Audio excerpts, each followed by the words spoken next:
We are live. Hello, We are live. everybody. Hey Hello. everyone. Just to let you know, I gave Gina a little bit of a heart attack before the show. I said I'm gonna take my little pigtail and I'm gonna just chop it off. Just see Yeah. her eyes bug out of her head. I'm like, no, no, no. My hair keeps getting shorter and shorter. We were talking about hair because I cut it too short on one side, so I've been trying to even it out for like weeks now, and it just keeps getting shorter and shorter. And I said, you know what? Sometimes you just need a good sheep shearing. And I said, okay, here. No, no.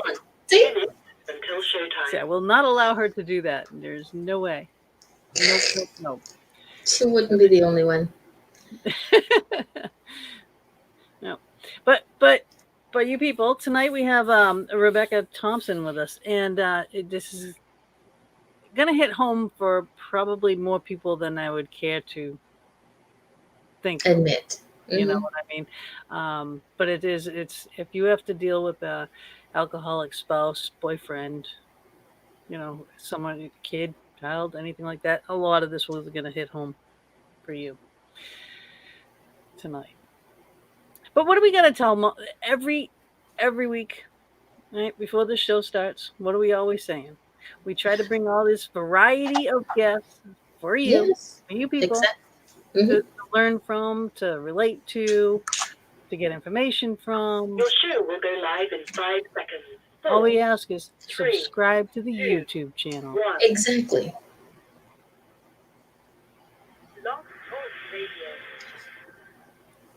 Good evening, everybody. I am Gina B, and the place to be is here with me and Mama D every Thursday evening, right here in the Fox Den. Tonight, we have Rebecca B. Thompson with us. I will play a short video just to show you who she is and what she's about and what she's done, and she will be with us as soon as it's ended.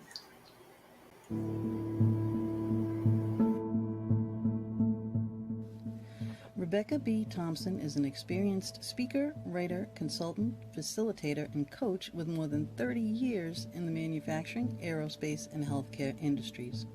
She has been an internal and external consultant for many years, working with such companies as Eastman Kodak, General Motors, and Blue Cross Blue Shield, North Carolina. Mostly in the fields of leadership and team development, working systems redesign, organizational change, and culture change.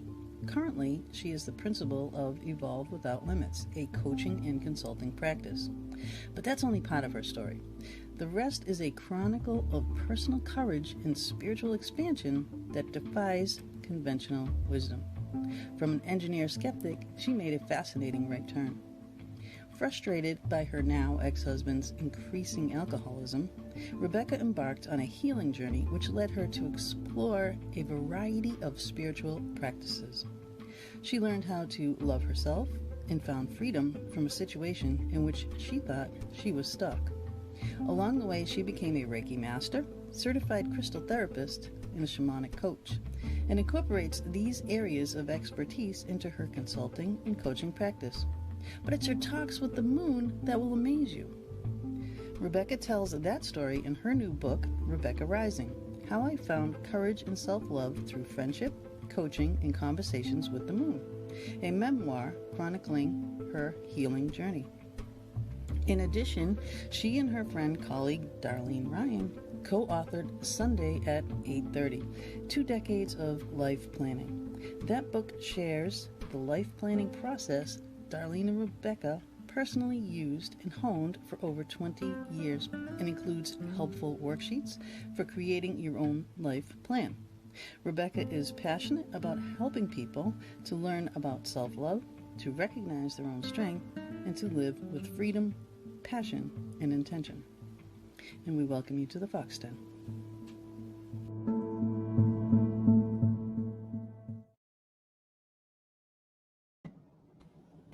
There she is. Hi. Welcome to Okay, the I have to Fox say, Den. I hope your friend has the most amazing name. Darlene, I know. Yes, well, Yeah. yeah, thank you for having me tonight. I'm delighted to be here. It's just Pleasure like, to be your guest in the Fox Den. Well, we're we're excited to have you. And like I was saying before the actual radio show started, that this is going to hit home to a lot of people that have dealt with alcoholics, whether it's themselves, their boyfriends, their husbands, their spouses, their wives, their children, their whatever, people in the family. This will hit home with a lot of people because unfortunately it is it's a rampant problem. It's a rampant disease, and that's what it is. Yes. And needs to be treated as such. I know personally about the 12-step program. So I live it. I know it. I understand it. I think everybody should live it and at least read the steps, right? Try to do some of those steps because that is a good life plan for you. But besides that, so I know we all just watched that video, so we got a kind of a little bit of glimpse about all the things that you do. So why don't you kind of go into that a little bit more and tell us about you, your journey, yourself, just a little more background stuff. Sure, absolutely. Yes, hi. So thank you again for that wonderful introduction. I appreciate it. And I can't tell you how many people have told me, yes, I've had a similar situation and your story is very relatable. So that's really why I'm out there with it, is in the hopes that it can be helpful to someone else. But I started out, I'm from Pennsylvania, a small town girl from the Pittsburgh area, and grew up and just had a very ordinary, normal life, and went off to school at Penn State and majored in industrial engineering. And there I met my now ex-husband, and he was also an engineering student.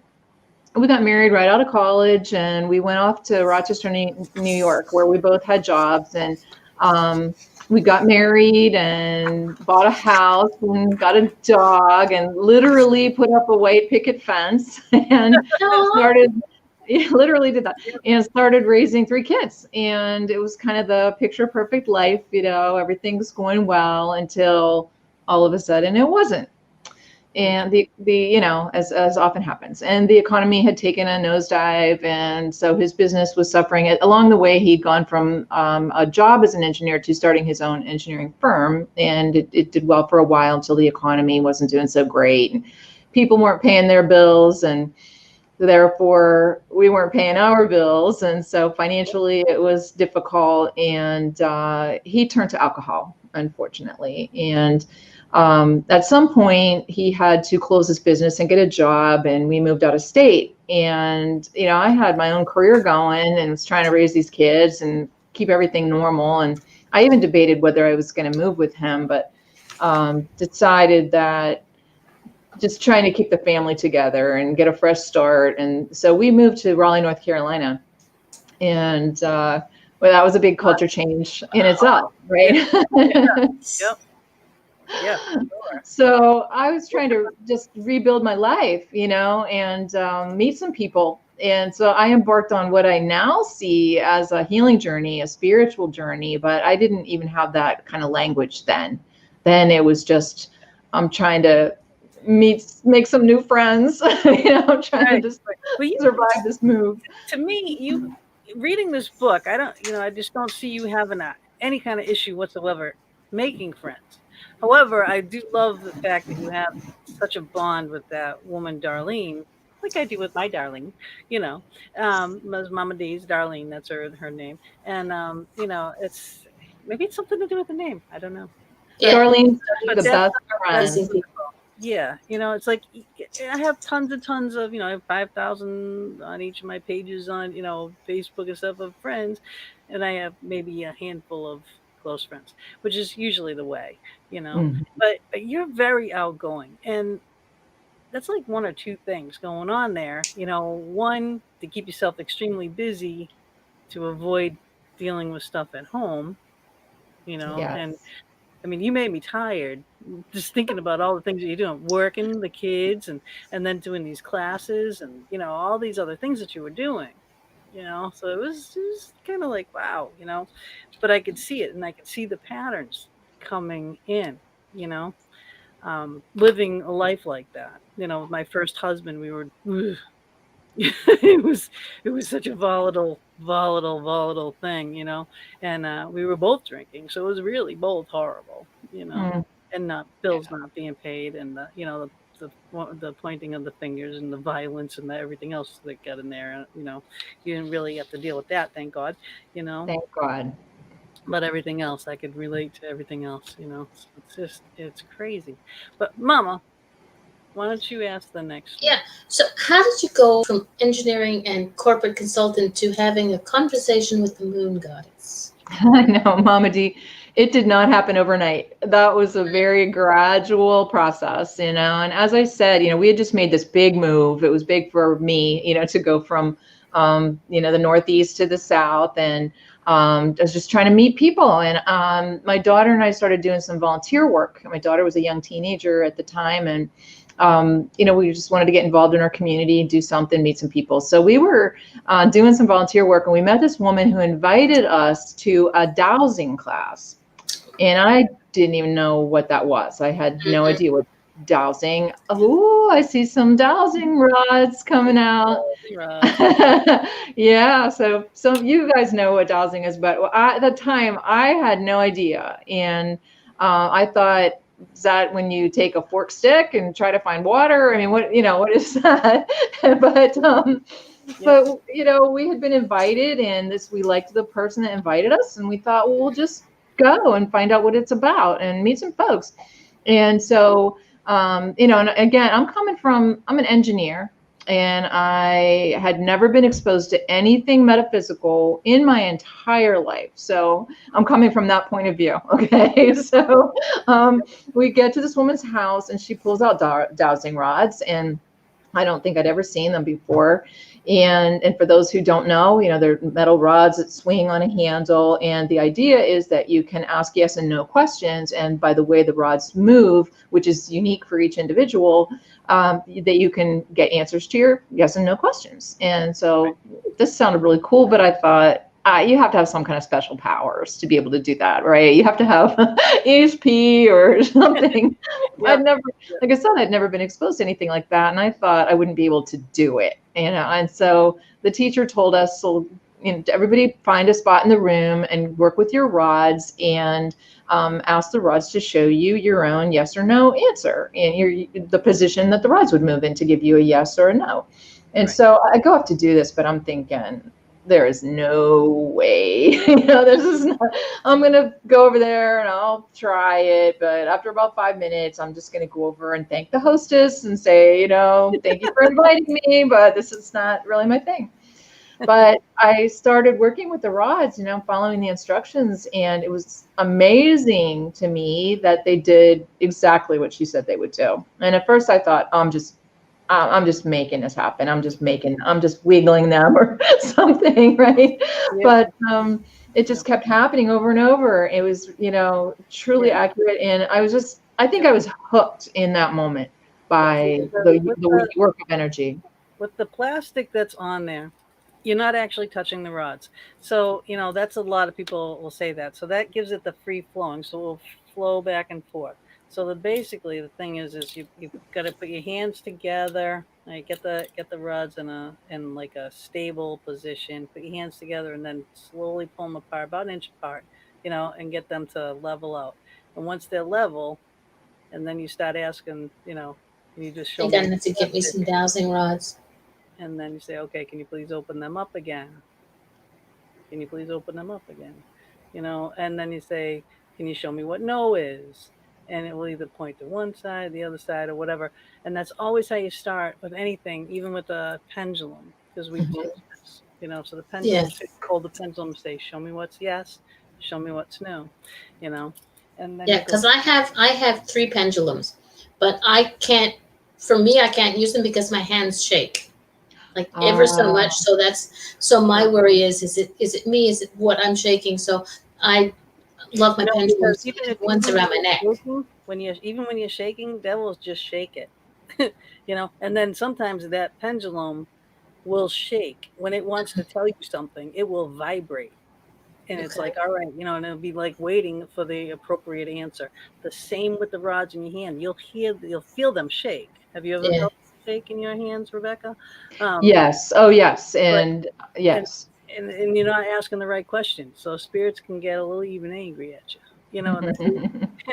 but They do, and I do use a pendulum now. I have several also, and I have a favorite one that seems to work the best for me for some reason. But yeah, you can very clear, like mine. When it's a yes, it's swinging in a circle. It's like swinging in a circle, and when my no is like back and forth.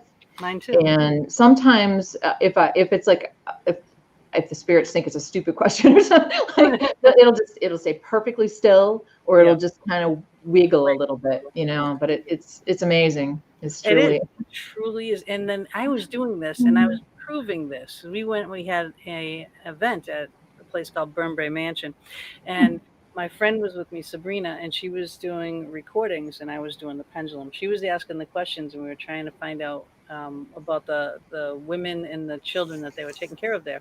So I'm asking the questions and I'm getting yes and no answers on my, on the pendulum.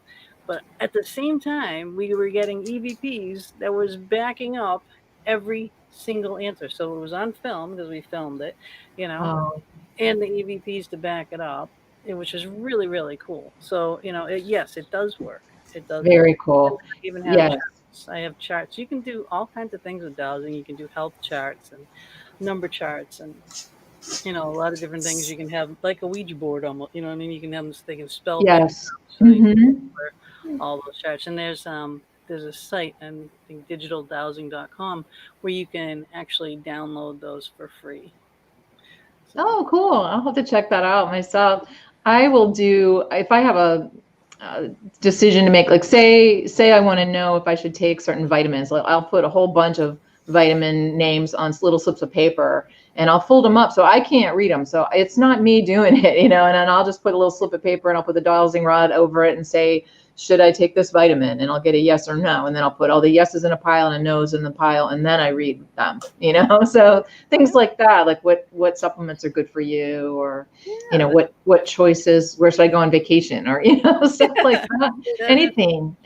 Yeah. It's pretty fun actually, but it's just amazing. The field is just enormous, Yes. And when you get into it and then with you and we'll ask you, we're going to try to, stay a little formal here, on our question list and keep it in the same thing without the shiny ball, which I've already, gone after a few times.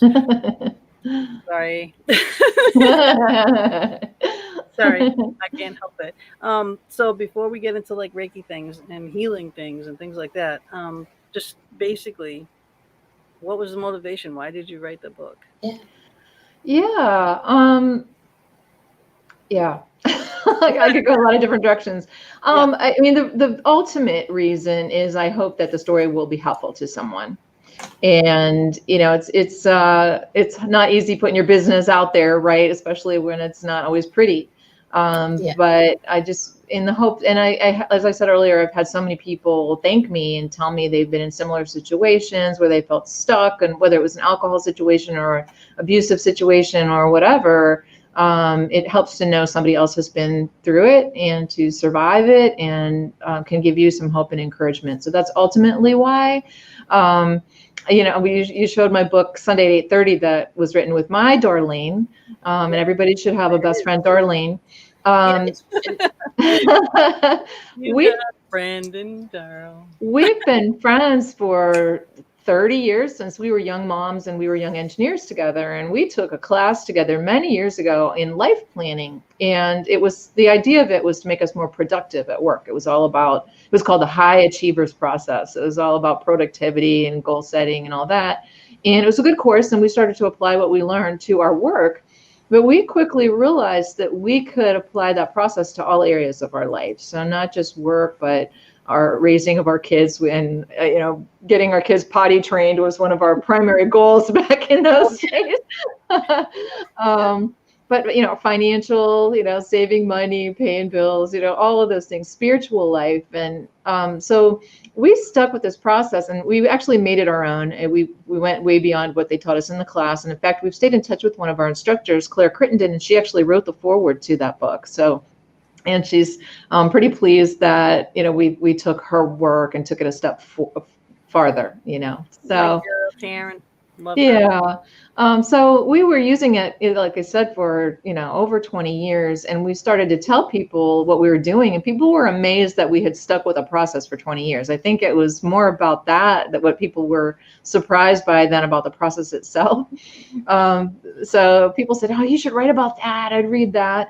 And then one day, Darlene and one of the things we do together is we read a lot of books. We pick books that we're going to read every year. And one day we were sitting talking about a book, and one of Darlene's daughters came in and said, when are you two going to stop reading books and start writing one? We're like, Didn't even dawn on you, right? No, we hadn't thought about that. We laughed. The first thing we did was laugh, like, oh, let's write a book, and then as we started to think about it, it was like, well, why not? So we started writing Sunday at 8:30 quite a number of years ago, actually, but life gets in the way. And when two people are trying to write a book together, it's hard.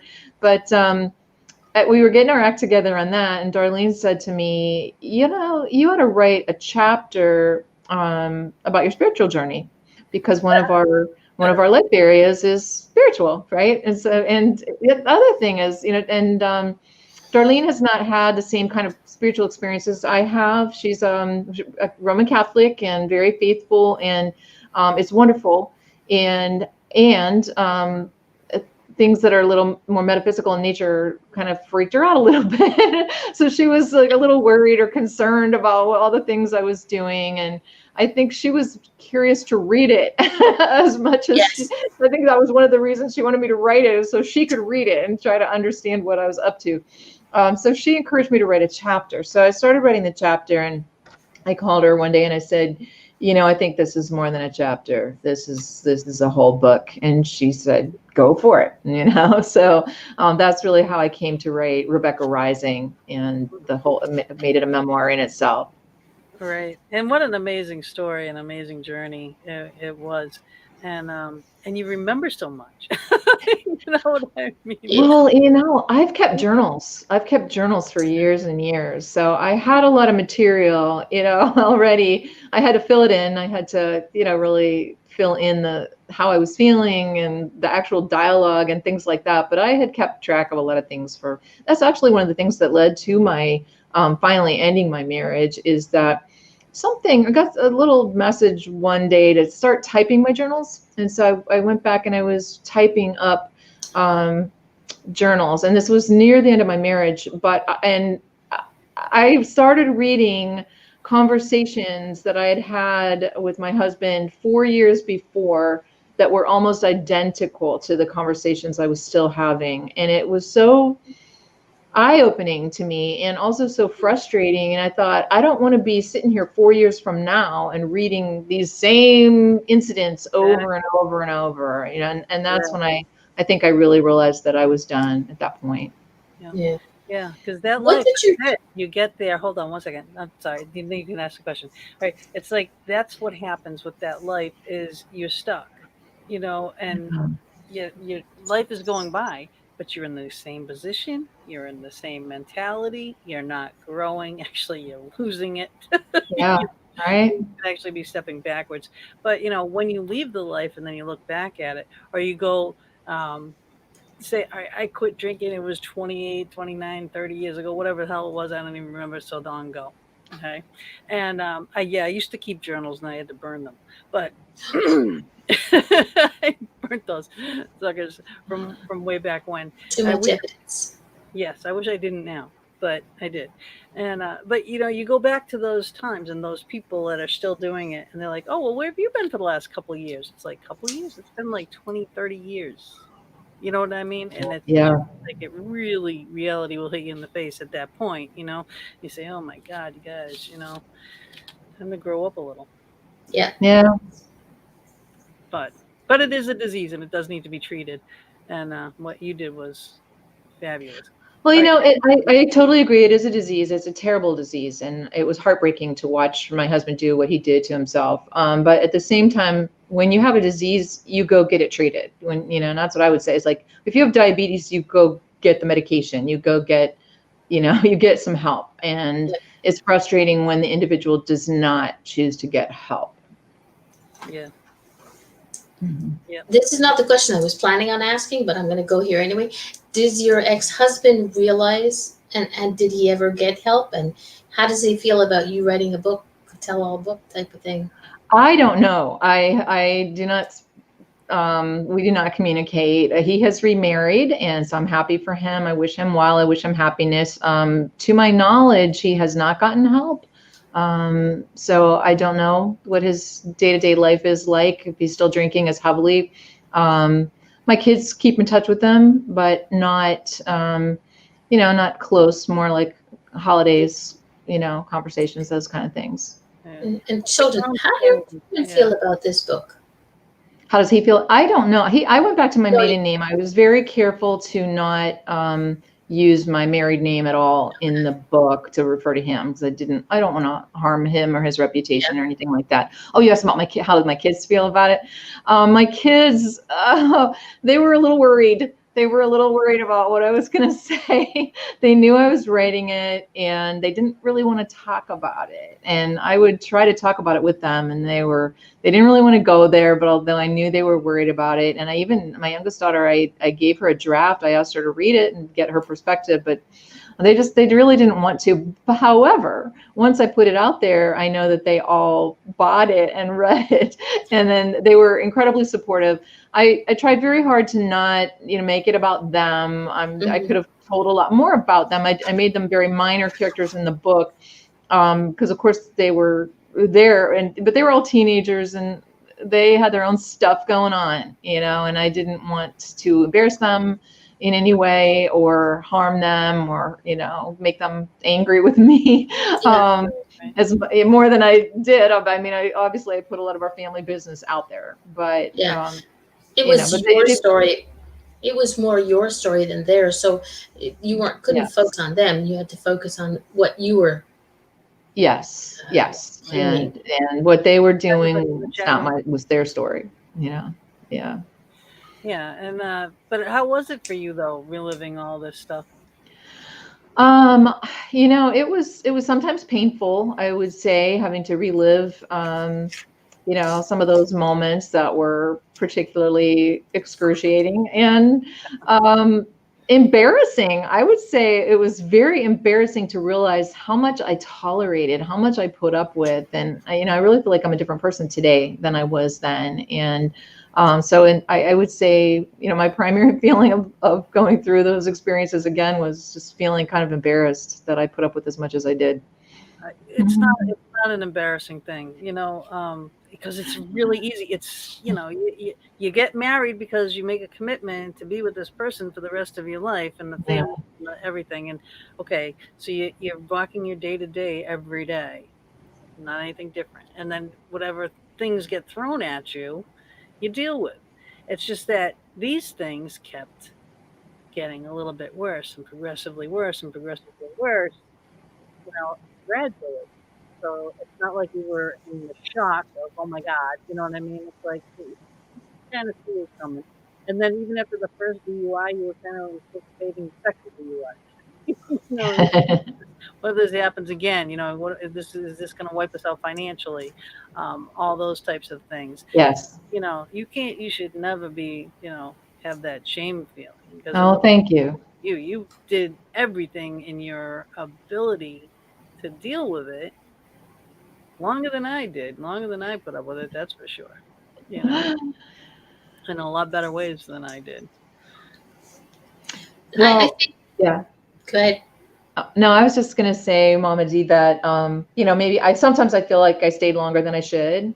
And, but however, I kept wanting to have fresh starts. I wanted it to work. I was raised that you're married for life, and I wanted to be. I didn't want to get divorced. I wanted to keep my family together. I was trying to keep things normal for my kids. And we would move or he would change jobs, and I would think, okay, this is a fresh start. It's going to be great now, and of course it wasn't. But, so there were a lot of reasons that I did what I did. But I think while you're in it, you're thinking you're doing the best for what you believe to be for your family. I need to do this. Like you said, to me, a marriage, it's a vow, it's a promise, and I'll do everything in my power to keep my promise, and that's what you were doing. But eventually you got to see that, you were going around in that circle. And when you would come back to the same place, like you said, you read your journals and you realized you were having that same conversation. You'd hit that circle again. It's like, holy cow. So what was that tipping point that made you say, okay, I'm done? Yeah, I think that those journals, that was a big part of it. And then I had another occasion where I came down to breakfast at 7 a.m. and he was sitting at the dining room table with a coffee mug, but it was full of beer. This was at 7 a.m. I was just like, what the heck, dude? And he took the newspaper and he put it over the coffee mug. Like he's hiding it. Like, I thought that was very childish. And right. And I said, dude, and he said, don't worry about it. He got really angry. Don't worry about it. And I said, well, I know that's beer in there. And I said, can you honestly say that if I was sitting here drinking a beer at 7 a.m. that you wouldn't worry about it? And he said, well, I know that it's a problem. And he said, but it's just because I've been out of work. And I said, well, it's been a problem a lot longer than you've been out of work. And that was really, I think that was my final straw. I really do. Yeah. Alcoholics have every excuse under the sun. They wrote the books. They know them all. And they'll come up with them just like that. It's because of this, and it's because of that, and it's because of this. Nothing to do with the alcohol. Everything but he else. had to know he was doing something wrong because he covered it. He wanted to hide it. I know. I know. But like a small part of his brain was like, but the rest of him was like, fighting it. You justify everything. All your actions are justified, and you think you're not doing anything wrong, and you'll defend yourself. Yes. To every end. Yes. And be outraged. Like he was. He gets the DUI. He's outraged. Right. First of all, he doesn't tell you the right story. So yes. It's like he's pulled over on the side of the road. First of all, he's got cut off, and then that wasn't it. And then it's like there's flat tires involved, and there's this and this, and it's like, well, what happened? You don't get the right story until much later. I heard about 5 like you're not different gonna find out. Like geez. And then where's the car? And then what's this? And what's that? I know. It's very frustrating. It's a frustrating thing to deal with. And I do hope that he sees it one of these days. I do too. Because I hate to see someone ruin their own life like that. And he was. I married him. He was a great guy. I loved him when I married him, and he's very smart, and he was a very good engineer. And early, when my kids were young, he was a good dad. And he was a scoutmaster, and he was a little league coach, and he did lots of great things. And it's just unfortunate to see this have happened. Right. So now all this time during this marriage and moving, with the jobs, and he's losing jobs and getting another job and lose a job and get another job. And then you're still trying to put yourself out there, spiritually and everything. So now you've done the dowsing, and then you turned and you did, that was with Louise, correct? Yes. And then was Reiki with the same person? Yes. So she was my teacher. She also invited me to a Reiki class after the dowsing class. She invited me to Reiki, which she taught. And so my daughter and I both went through the first 2 levels of Reiki with her. And again, completely fascinated. I didn't know anything about Reiki. I didn't know what it was, but again, we'd had this kind of fun experience with her. And I was like, what the heck, let's just do it. And so we went to the class, and again, just the results, seeing what you could do, and just feeling the energy movement through my own hands, feeling it when it was done on me. It was just amazing. And then the second class, we learned about sending distance Reiki, which again, the skeptic in me was like, what the heck? I can't do that. But it happened to me. I did it to someone else, and someone else did it to me, and it was amazing. And I continue to use distant Reiki quite a lot. That's actually one of my favorite things to do is distance Reiki treatments. Awesome. His mama, she does the Reiki. Yeah, and I understand what you're saying. Like when it happens to you, the very first time I sent distance Reiki was a friend of mine. Her son was 18 months old, and he had kidney issues when he was born, And he was going through a blood test. And as you can see, I have this affinity for butterflies. And I told, because we used to chat, she's in Australia, and we used to chat, and her son used to be there, and we, have fun, make faces. And I wasn't my butterflies weren't as visual then. And he was having an issue, and I said to her, okay, he said, he was going for a blood test, and he usually doesn't sit still for this. 18 months old. I can't even sit still for it, and I'm a lot older than 18 months.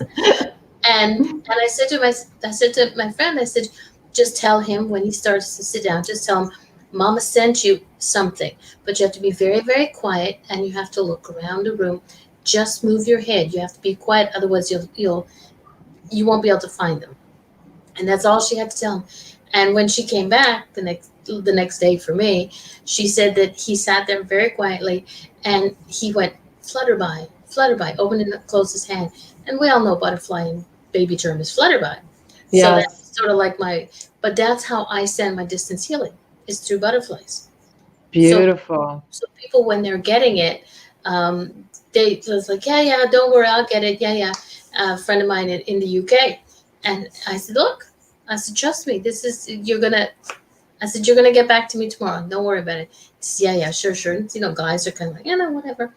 The next day he messaged me, he says, the goddamn butterfly on the hood of my car staring at me when I was closing the trunk of my car door. That's great. Wow, that's amazing. I love that. I almost wore a butterfly shirt tonight, but there you go. Anyway, it was a little too big, so I didn't wear it. But I might send it. I just got it in that bag of clothes that we were talking about earlier. That's true. Bag of clothes that I got. But the thing is, people don't understand it. Reiki, it's an energy healing, and there's so many different modalities of energy healing out there. Not one is better than the other. It's just, it's like coffee. There's 100 different kinds of coffee, but it's still coffee. Yes. Different kinds of healing. It is still healing, and people are more open to it now. And I love the idea when people say their first experience with getting it. It's like it's fun to watch, because like when you talked about it, to watch your face glow as you sort of built up to it. It's like you still remember that feeling, that energy. Yes. Oh, yeah. Yep. So powerful and so great. And you were talking about sending butterflies. My teacher used to, if she'd put it in an email, and it would feel like you'd open up her email and it would feel like you got a letter with confetti in it, Yeah. That's what it would feel like. It would just be like this little burst of energy that would come out. I always forget to do that. I keep, when I think about it, like a time like now, I think, oh, next email I send, I'm going to do that. But then I always forget. But it's amazing. It's amazing. Yeah. That's cool. I remember I was learning Reiki. I never finished it, but I was kind of veering off into pranic healing, because I have more of that in me than actually Reiki. But I would still like to go and get and finish and become Reiki master. But still, I would more like to go more into the pranic healing and stuff. I mean, I think about sickness and my hands heat up. Yeah. So you've got an affinity for it for sure. Yeah. So yeah. It's amazing though how different everybody is, and how they their different gifts can actually help everybody. That's what's so great about the metaphysical. Like I love to learn like what it is that makes you special and unique, and what your unique gifts are, that you can offer to people, and Mama's unique gifts, and and I'm different. Everybody is different, and yes, that's why you got to do your research, and for what you need, you got to get it from the right person. It's like I say, you could have 8 cooks and give them all the same ingredients and say make a cake. Every cake will taste slightly different because it depends on what you put into it, how much you put into it. So every Reiki practitioner, and this is my way of viewing things, every Reiki practitioner, even of the same schooling, will send their own twist to it. So like you said, your Reiki master, she sends it in an email. I send it with butterflies. Everybody does it differently, but the end result is what's most important. Absolutely. Pranic healing is another form. Like I said, it's Maxwell House coffee, whereas we drink Sanka. Like I don't know if Sanka. I don't know about that. It's still the healing. It's still sending what needs to be sent for people who need to have it done. Yeah. And my best teachers have been the ones who've said, you'll find your own way, you know, and I appreciate that. Cause I mean, you have some teachers that are like, no, it has to be done precisely this process, you know, but Exactly. we all deviate a little bit. Yeah, they gave you the foundation and you build on it. Yes. Here's another example. I find a freaking wonderful massage therapist in Rebecca Corenzo up in Massachusetts. Finally. And she's like amazing. It's like God works through her hands. She is amazing. She's little, but man, and I'm tough not to crack here, you know, like I'm like a rock, and she could do it, you know. And someone that went to school with her learned from the same teachers. No, not even close. What she can do, you know. So that's the thing, you know. That's the thing. You got to make sure that you know who you're dealing with, and again, put your feelers out there, you know, and try. So Rebecca could be the one that you might want to work with, you know, if you guys have issues and stuff. And you know, this would be a good time to put up there. This is all of Rebecca's info. So this is her website, right? www.evolvewithoutlimits.com. All her Facebooks. So Facebook, you know, the facebook.com or the backslash, it's Rebecca.b.Thompson, and then Rebecca Rising Book backslash. And oh, look at it. There's a misspell there. The Facebook. Oh, yeah, you're right. I didn't even notice till you said. So facebook.com, Sunday at 8:30. And then Instagram at Rebecca_B_Thompson, BEA. It's Rebecca, REBECCA _BEA_Thompson with a P. All right. And then also at Rebecca_Rising_book. And the last one is at Sunday at 8:30. So, and then there's a LinkedIn. Of course, there's a link. Okay, all these links at the end of the show, all these links I will put into the chat. So if anybody wants to go and just click on them, you can. You'll have all the links. Great. It's just my other computer went. Thank you. Yeah, I'm going to edit this one here. So, Mama, why don't you ask the next question? We kind of touched on everything, but in the book, you have a lot of conversations with Darlene. So tell us more about her. She's, aside from the fact that she has an amazing name, love you, girl.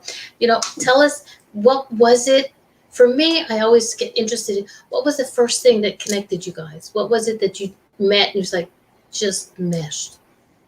Yeah, we've known each other for many years, and she's just a great person. I mean, besides the fact that she does have a great name.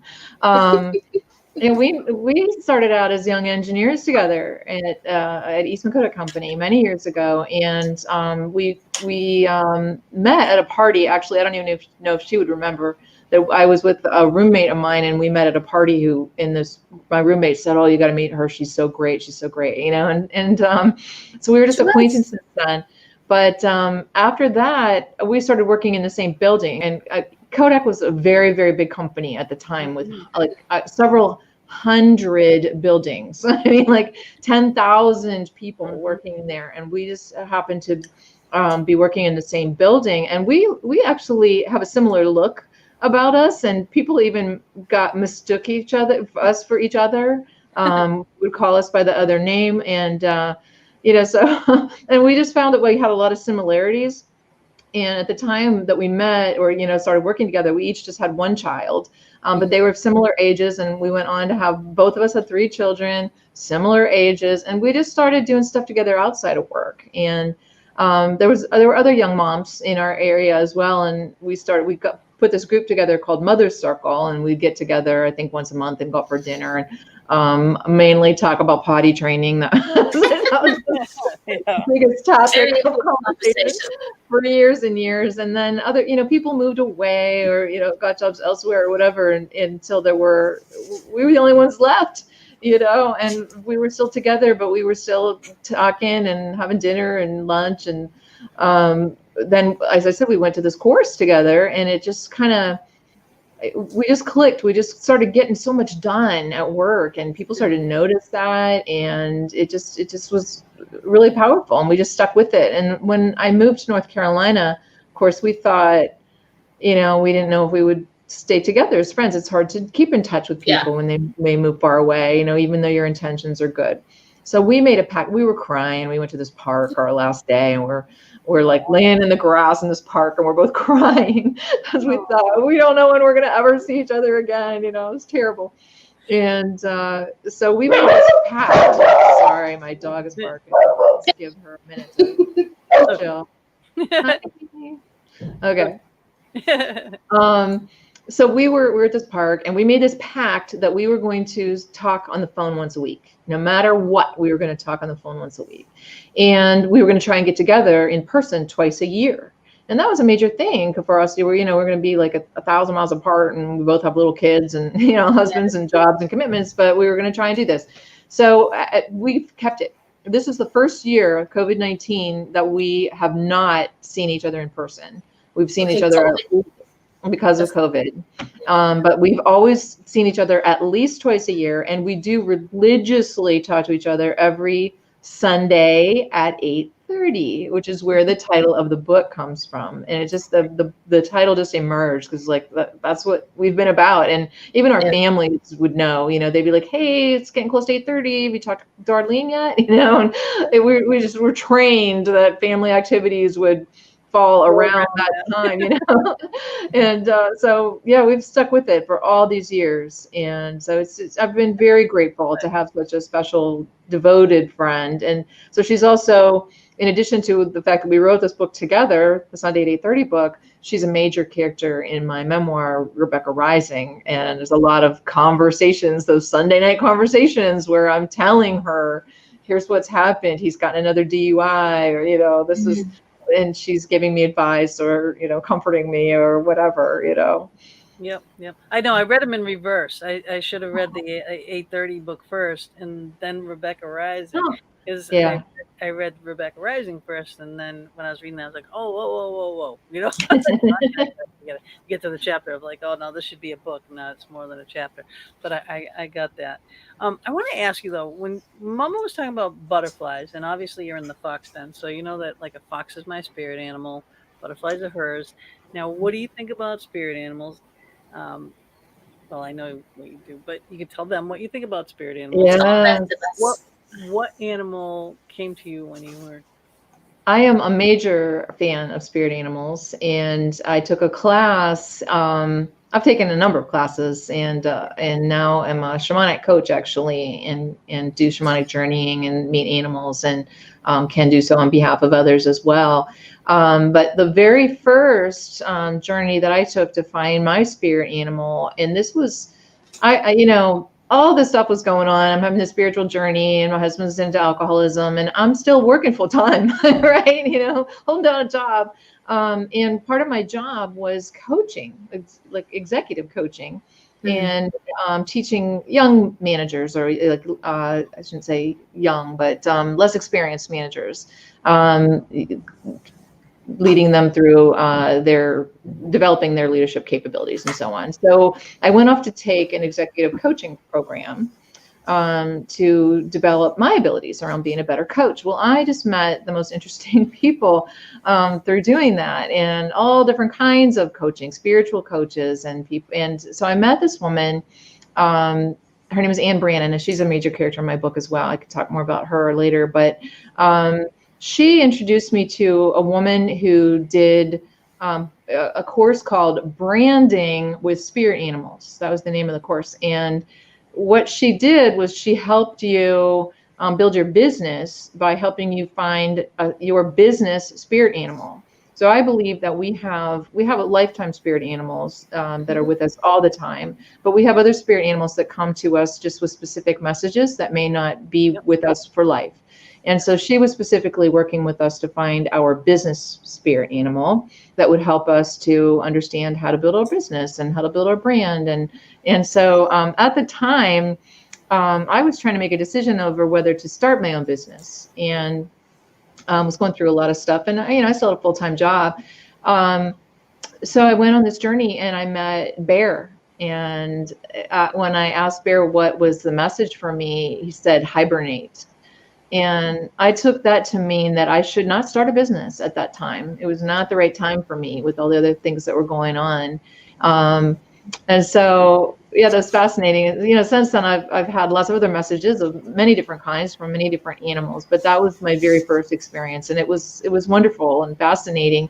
And I had gone to see a psychic shortly after that, I think, and she said the same. I mean, her first thing, I just ran into her actually at a choir practice, and she didn't really know me, but she said to me, "When are you going to quit your job and start your life as a healer?" I was like, "What? You know, who are you? You know, and what are you talking about?" And she was like, "Oh, I'm so sorry," because normally, as a psychic, you wouldn't just give, unsolicited information. You get hits, but you don't do that. But she said it just burst out of her. And so she apologized for that, but I ended up making an appointment with her to get a psychic reading.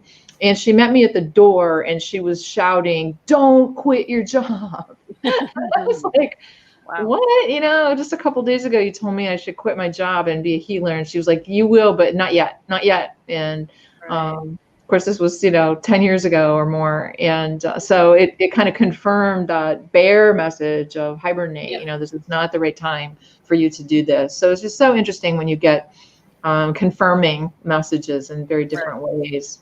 Right. You got to trust your gut when you get these messages too. Because a lot of people will be like, well, this happened and that happened, and but I don't count that, or something. And it's like, you're getting a message. It might not make sense to you right now, but it will. Yeah. It doesn't even. It could be a month from now. It could be 6 months from now. But you got the message. You got the warning. You can prepare. Right. Don't discount anything. It's nothing. You get these messages. If you feel like I shouldn't leave the house right now, don't leave the house right now. Yes. Signs absolutely. Around. Pay attention to them. That's the most important thing too, is paying attention to your surroundings and what's around you and what can happen around you. Yeah, I recently had an experience. I had flies in the house, and I could not get rid of these flies. And there was something I'd gotten a message about something that I needed to do, and I did not do it. And maybe a week or so, like right after that, I kept getting flies in the house, and I hate flies. I'm like, that sound. Yeah. Oh, I had a spider run. All different kinds of spiders too. Not like a nest of spiders. They had 9 of them within. Oh wow! Yeah. She slept with her vacuum. I did. I slept with my vacuum. I was like, oh my God, this is insane. Exactly. So those spiders were trying to tell you something. So my flies were trying to tell me something. I actually looked up flies as a spirit animal, or what is the spiritual meaning of flies, and it was about persistence. And so I went back. I realized that I had not done this thing that I had committed to do, and I didn't do it. And I did that thing. And I have not seen a fly in my house since, since. And that was probably 6 months ago. And I think people are looking for these humongous signs, and yours was just a bunch of small little flies. That was like I said, most people are looking for the huge, the thunderclap, and like smack upside the back of the head. Nope, just takes small things. Yeah. And then in today's day and age too, you can always, the little things with even change, all different change around. You find pennies, nickels, quarters, dimes, whatever. They're round. They have different meanings. Look it up on Google. Everybody has a phone. Pretty much everybody has a phone, everybody has a computer. Look it up. Look up the significance, the feathers, the colors of the feathers that you see around. All these things, they have special, significant meanings. If something is out of place, and it just makes you go, don't discard it. Even if you get, write it down, write yourself a little note, do a little Post-it note, say get back to this later, but do it because it's it's a message, and someone's going out of that way to give it to you. But how do you like being a shaman? I mean, what do you do? Yeah, I want to hear more of this. Yeah. So the same teacher that I went to the spiritual branding class, and it was several years later. I mean, I had moved. She was in Pittsburgh, but it was an online class when I was living in North Carolina. I went through with her for the branding, And then I moved to North Carolina and was just right at the very beginning of getting my divorce. And I saw that she was starting a year-long program that was on becoming a shamanic coach. And so she had a video explaining what this was going to be all about. And it's going to be all about journeying, to other worlds to meet spirit animals and other beings, other spirits that are compassionate and helpful and can help with healing and problem solving for yourself or others. And it also involved use of crystals and just all kind. And I was like, this is right up my alley. This is what I want. And so I actually got in touch with her and had a wonderful conversation with her. And she asked me to find a spirit animal for my divorce. Ooh, you got some flowers. Yeah, I have all spirit animals. Love it. Oh, Spirit yes. animal box. Yep. All these things. So Wonderful. Yeah, for oracles. Yeah, I love the oracle cards. I have a couple different decks of spirit animal cards, which I love so much. So it was just something that was right up my alley. And so it was a year-long program in learning about shamanic journeying. And so I continue to do that on my own behalf or on behalf of others. And so that is something that I offer, that I can meet a spirit animal for you. I can ask a question or meet other guides on your behalf that will. And I sometimes I don't know, I'll come back with an image and it won't mean anything to me, but then I'll tell it to the person and they'll be like, oh yes, I know exactly what to do. And I mean, even to this day, I have no idea why, but okay, if it was helpful to you. Yeah. So people can come to you, whether it's through Facebook or your website, and ask you to do a spiritual journey to find out who their spiritual and their spirit guide is. Yes. You can find an animal on their behalf and ask the animal a question. Or sometimes you meet a different, like a god or goddess, like Zeus or Diana or Freya. You'll meet different guides, whether they're in human type form or animal form. You meet different, and you get different messages, or you just see images. Maybe there's a tree with, golden apples on the tree or something like that, and you go back and you tell the person, and it means something to them. A lot of the time. Exactly. Now you do this when you started talking. It started out as the flying person, what was it? Oh my goodness. Oh, so Goddess Diana. Yeah, flying being that you until you found out who it was, and this is the Goddess Diana. If you look her up, she's really associated with animals, with the hunt. She's usually pictured with a deer, but I had to try to find something that had a fox. Yeah. She is associated with the moon. That is like one of the most famous tapestries of her ever. So beautiful. But you can look that up, look up Goddess Diana, and she was directly communicating with you. So I would say that's like your main guide. Yes, definitely. One of my main guides. How I met her, my husband was facing yet again another job change and a move to another state. So we'd already moved to North Carolina. He was moving to South Carolina, and I was trying to decide if I even wanted to go with him. And by this time, it's like, really, I shouldn't be doing this. I'm done. But, at the same time, I had these good girl voices in my head, you're married for life, be a good wife and keep your family together. And you're the one that keeps all the balls in the air and, does all this. So I have all those good girl messages. And then I have this other, like, no, you'd be crazy to go with this guy. And so I was really struggling with this decision. And one night my dog got me up in the night, which she didn't typically do.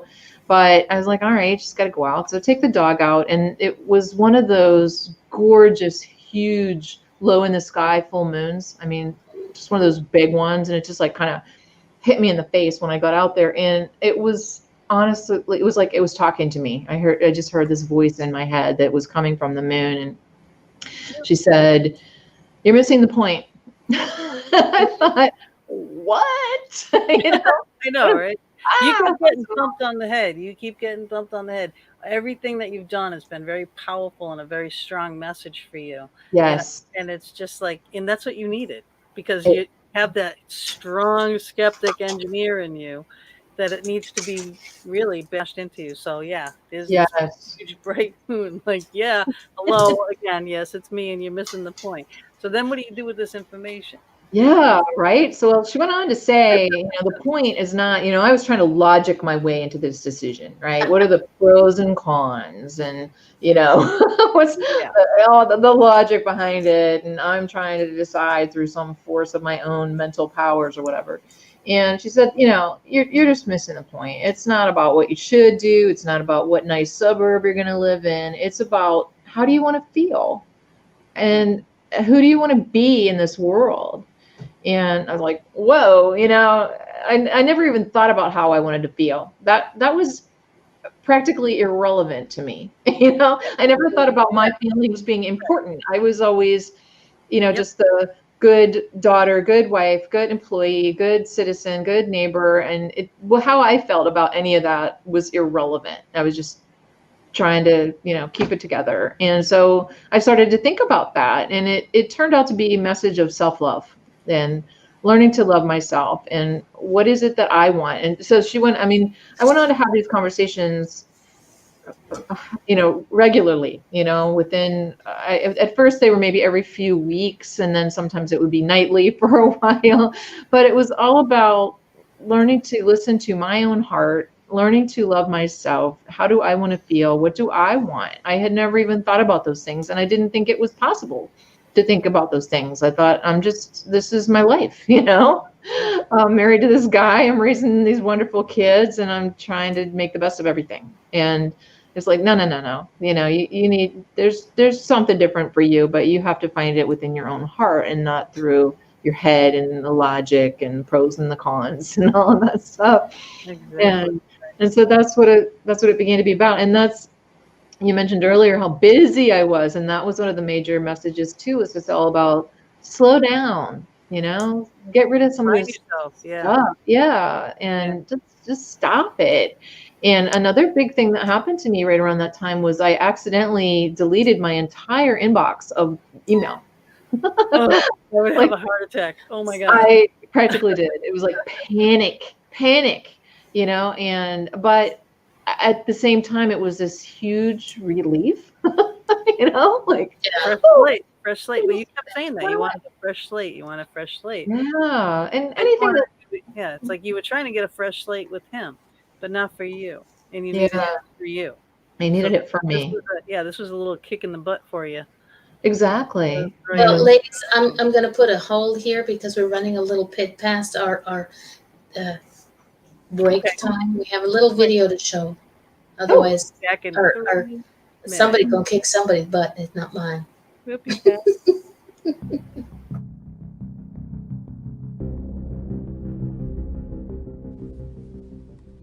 The Fox Den is now proudly sponsored by Vortex Ghost Gear, one of the leading fabricators of paranormal equipment.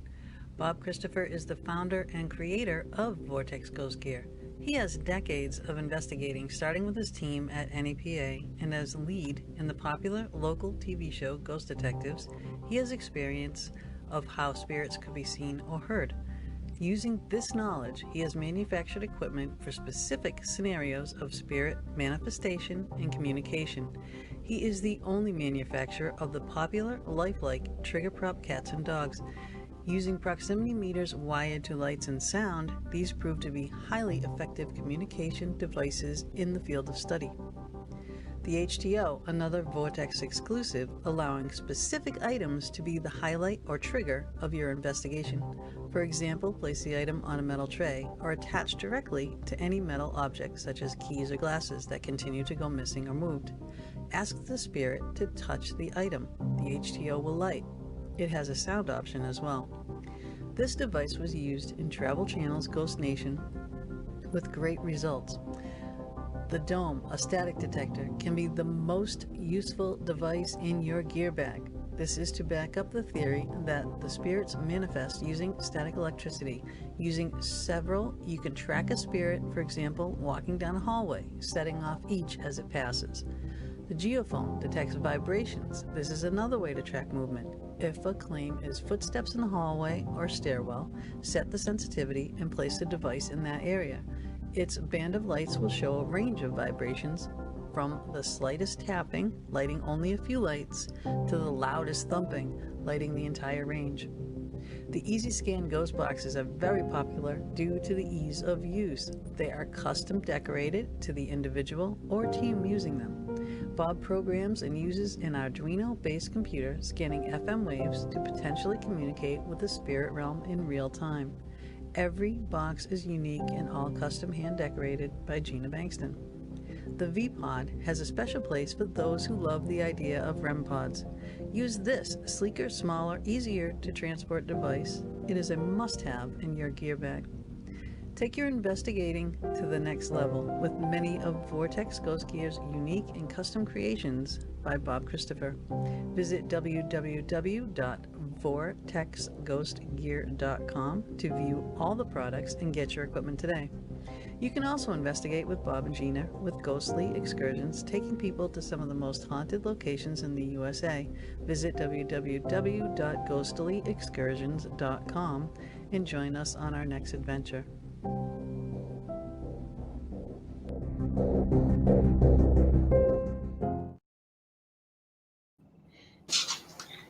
There, Mama. Okay, let me just spill the beans. Okay, a really great host that I am. I forget this laptop. The keyboard is over there, and I forget to bring it over here so I can use it. So I'm getting messages going, I can't type. So I had to. It's okay. It's okay. It's okay. So yes. All right. So getting back to your story. Now you had talked Very about professional. your relationship with Anne earlier, and you said you were going to talk more about her. Sure. Why don't we get more into your journey with her and what she helped you? Yeah.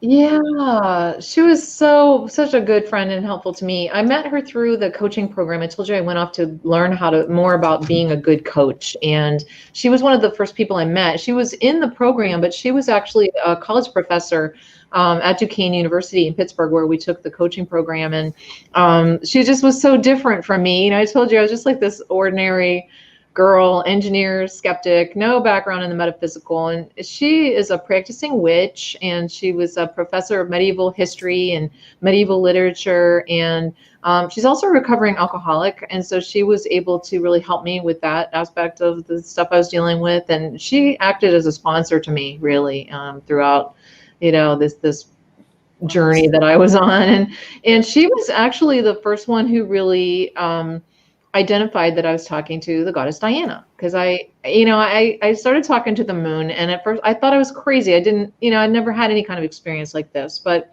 it was very real, and yet at the same time it was really weird to me. And I don't feel that way now. I mean, now, there's many ways of connecting with the divine, and that was just one, tuning in through the moon. And it seems very normal to me, but at the time it was kind of unsettling. And I didn't know who to talk to about it. And so she said to me, I think that, and at the time we were learning about how to identify all these different voices in your head that are helping to make you a decision. And so she was one of many voices in my head, and I was calling her the flying one because I had dreams about her. I had dreams that she was like this sorceress flying around the room.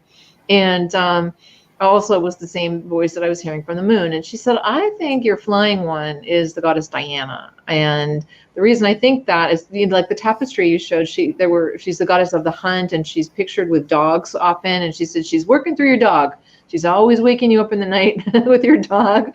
So she's got that connection to dogs. So that's what I think. And so it was very matter of fact to her. She didn't think this was weird at all. She was just like, hey, I think you ought to look into goddess Diana. I think you ought to look into moon work, understanding the phases of the moon and the magic associated with that. And so she just was quite a mentor to me through all of this. And it was really helpful because, I told you, my friend Darlene, I love her to the moon and back. But she was very different in that she didn't she didn't understand these metaphysical experiences, and she also had some discomfort with them. So she was really not able to help me, process them. She didn't want to go there. Yeah, you didn't even want to tell her because you knew she wouldn't Right. understand. Yeah, exactly. And I didn't want to freak her out, and I didn't want to upset her. And so, I really needed a mentor. I needed somebody. And so Anne turned out to be that person. Yeah. That is the fascinating thing about this book too, is as you're going, and when you read this book, people get the book, right? Just read the book, and it's amazing. The people that are put in your life at the perfect time. Yes. You're starting off with the dowsing, and then and the Reiki, and it's like you're getting progressively more into all these things, and the bigger the signs, and the more you're accepting, the bigger and stronger the gifts are that you're receiving.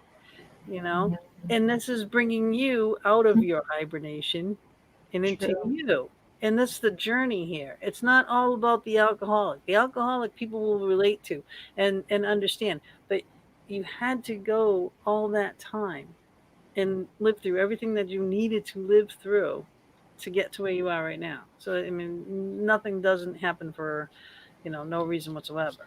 So it's fascinating. It's a fascinating read to definitely Thank you.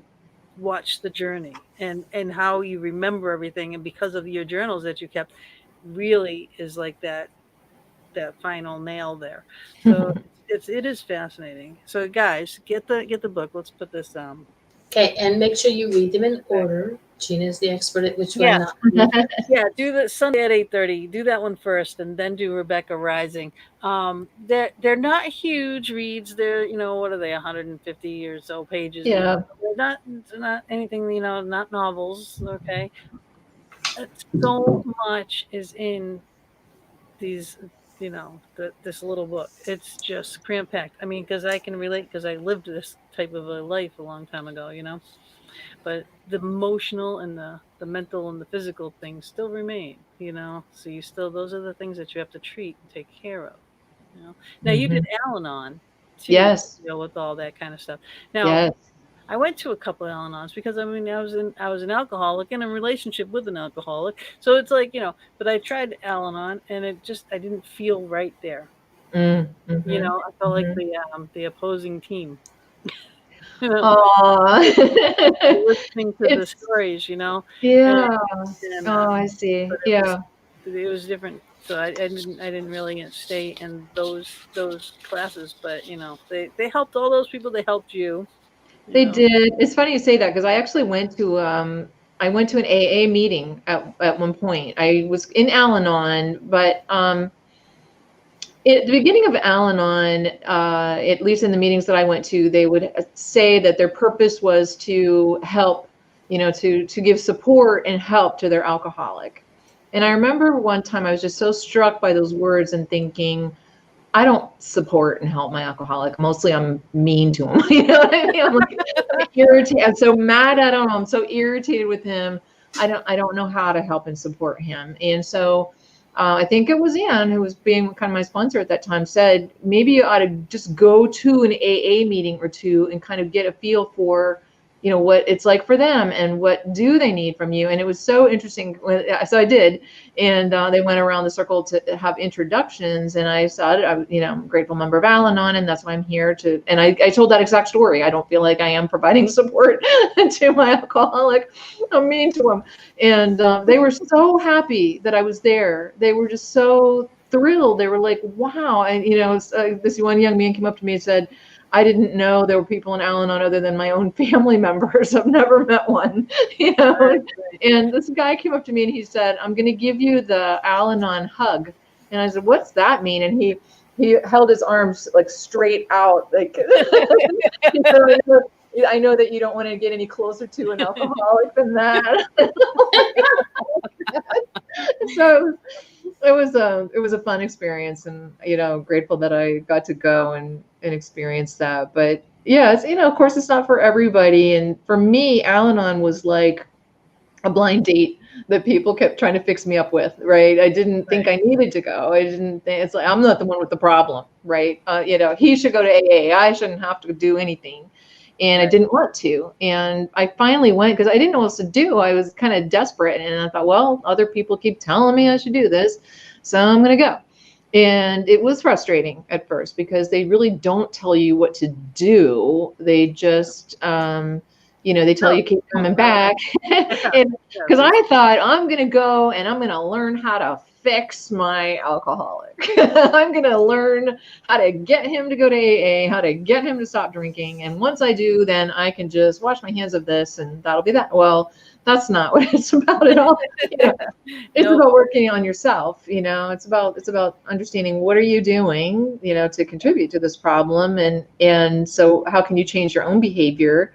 How can you detach from being so obsessed with your alcoholic's behavior? Because I was counting the beer cans, how many are in the trash today, and so obsessive about that. And also codependent, in that I was solving everybody else's problems, finding everybody's lost keys or, whatever it was.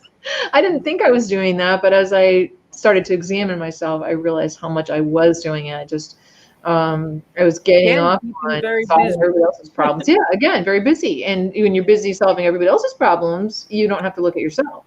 And when you're busy criticizing your alcoholic, it makes you look good. Right? So, that too. I mean, the whole thing, the alcoholic creates the issues. You try to solve them, you can't. Then they'll blame you because you can't solve it. And then it's a vicious cycle, and it just starts over and over and over and repeats and repeats and repeats. And it stems with that. It stems with the alcohol. They need to make that choice and that decision, that this is more powerful than me. I can't do this by myself. I need help. So acceptance. They have to accept that fact. And once they do that, life can change. But if they don't, you can't. But that's the only thing that you can do is work on you. And you did that. You did that to so many great levels, like it's amazing. It's amazing. But I think that message that you just gave out doesn't only work for alcoholics. Everybody who has different kind of addictions has the same thing to work with. Yes, absolutely. And I have a feeling a lot of people are going to see that. They're going, well, so-and-so's not an alcoholic. They just wait a minute. Because if you continue to listen, it's a different thing. It's a different thing, but it's the same thing. The fix is you can't fix your broken husband because he doesn't do this or she doesn't do this or whatever. You have to fix yourself first. Yeah. Alcohol, that's right. Alcohol, that's one thing. Yeah. It could be anything that makes you feel good. An addictive personality is a huge thing. And we all have it. I have it. Sure. OCD and an addictive personality. You can work on it all the time. But it could be anything. It really could be. It could be, if you're addicted to sex, drugs, rock and roll, movies, shopping, right? Shopping or gambling is huge. I mean, the same thing too. You can't fix a gambler. You can't fix an alcoholic. You can't fix a drug addict. You can't fix anybody that's addicted to anything. You can only be the best version of you that you can be. That's exactly right. And that's what they say. You can't pour from an empty cup. So you have to take care of yourself, or you're not going to have anything left to give to other people. So you can't just keep trying to help other people if you haven't done the work on yourself. And it's like they always say about putting the oxygen mask on yourself first, right? Before you try to put it on a child or another person. Exactly. So this is it. This is the lifeline. So if you guys, if you're in this type of a situation with an addictive personality person, or, in your family, it doesn't have to be a spouse. It doesn't have to be anything. It can be a brother or a sister, or, your kids, whatever. You're not alone. Yeah. That's the main thing. And this book can help you. I mean, in a quick read, it brought back so much to me of that life that I had, so long ago. And it's like, wow, I've come a long, long way since those times. And so is he. We get along great now. Oh, that's so great. We were That's gonna kill each wonderful. other then, but we have both come a real long way with that. So these books are kind of crucial for those people, really. All right. And it's for something that everybody get the books, read them. It You never know, and because I'm sitting here listening and I'm seeing, not seeing visually, but I'm seeing things, hearing things that sort of like, the dominoes are falling into place, or the Jenga's falling, whatever the heck it is. Things are sort of falling into place, and I was like, okay. So it's something that has to. So definitely going to be reading the books in order. Thank you very much. So, Yeah, I know. I sent them to you late, and yeah. I apologize for that. And the thing is, you said they're not very big books. This goes back to what I was saying. You're not looking for the big kaboom. This is a tiny little thing that's going to help. It's not guaranteed to help everybody, but it's going to 10 to 1. It's going to help somebody. So get that tiny Thank little you. book. Yeah, And see. from where you came from, you were always professional, but you were in this stuck little rat race going on, and you were keeping yourself very busy, and but to come out of it in a metaphysical realm is, that's not how everybody's going to come out of it. It would be wonderful Absolutely. if they did, but but you know what, they're different journeys, and everyone's going to have one of their own, but it could spark an interest. So if you have no idea about these things, she had no idea about these things, and now she's a shamanic coach, and she's a Reiki master, and she's, she can do dowsing, she can take you on a spiritual a quest to find your animal spirit guides, or talk to your spirits, animals. I mean, look at what she's done and how far she's come in a very relatively short time. Yeah. Do Thank you you. do meditation with people? With people? Yeah, like example, if I called you up and said, okay, I want to do a shamanic journey, I wanted to go meet, not just have you do it, but have I see. together. Yeah, I have done that, and it's actually very powerful to do that. And yes, we can go through a guided meditation, and you could meet your own spirit animal, you could meet your own guides, and I think that's actually critically important. And one of my best teachers was the one who really taught me, you do it for yourself. Like she said, the saddest thing to her was when people would be at the psychic fairs and stuff and just going from psychic to find answers. And it's so important to teach people to be able to take those journeys for themselves, to find those answers for them, to use the tools, and find their own answers. So I'm all for that. I think that's very powerful. And I'm starting to use, I still have a foot in the corporate world. So I do team building, I do leadership development, and I always thought my two worlds could not ever meet. I'm kind of in this secret woo-woo metaphysical world, doing all this crazy stuff, and I never talked about it, and I didn't know who I could talk to, and then at the same time I'm, in the corporate world doing all this stuff.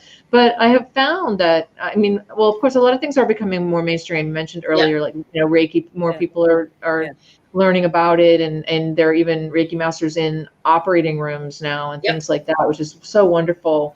Or in like cancer wards and things like that, providing support to people. I think that's fabulous. So it's becoming more well-known and more mainstream, but even in the corporate world, we're doing guided meditations. We're doing, I don't call them spirit animal readings, but I'll use like my cards, and I'll say, everybody pick a card and tell us, what message does this animal have for you today? And so kind of keep it in light language, and not make it real heavy or real woo-woo, but people are really resonating with that. So That's awesome. That is awesome. And and I'm so glad, that the world we live in now is definitely more open to this whole thing.